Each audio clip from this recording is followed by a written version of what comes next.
Okay, mga pips, gumawa ulit ako ng example sa kagaya ng una, no? Alam niyo yung ngayon, yung present, past participle, at saka progressive or happening pa lang. Yung past participle, tandaan nyo, di ba? Laging katatapos pa lamang at pwedeng maulit-ulit. Okay?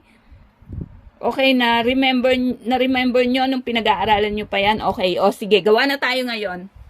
So, yung eat, kain, ito yung root word, lalagyan natin ng prefix, ku or ki, kumain, kinain.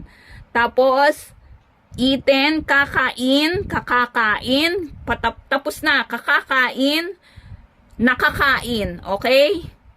Eating, kumakain. Okay, gawin natin sa pangungusap, sa sentence, okay? Halika, kain tayo kina Tina na restaurant. Let us eat at Tina's restaurant. Kahapon, nakita ko kumain. Okay. Si Kiko kina Tina restaurant. Yesterday, I saw Kiko ate at Tina's restaurant. Ayun, tapos, ate. Nakakain ka na ba kina Tina restaurant? Have you eaten? Nakakain. Ito, yung sabi ko sa inyo, past participle. At Tina's restaurant, di ba yung past participle natapos na, pero pwedeng bumalik ulit. Yung question nyo laging ganon.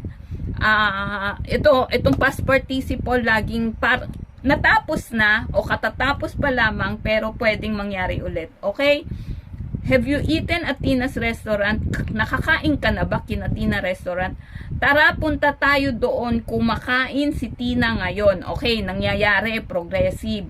Sabayan natin siya. Let's go there, let us join her, she's eating now. Okay, happening. Tandaan nyo, di ba? Sa English, eating, laging may ing. Di ba? Pero sa Tagalog, laging tandaan nyo, meron siyang prefix. Tingnan nyo, ha? Yung root word, laging yung i-apply ang prefixation. Okay, bye-bye!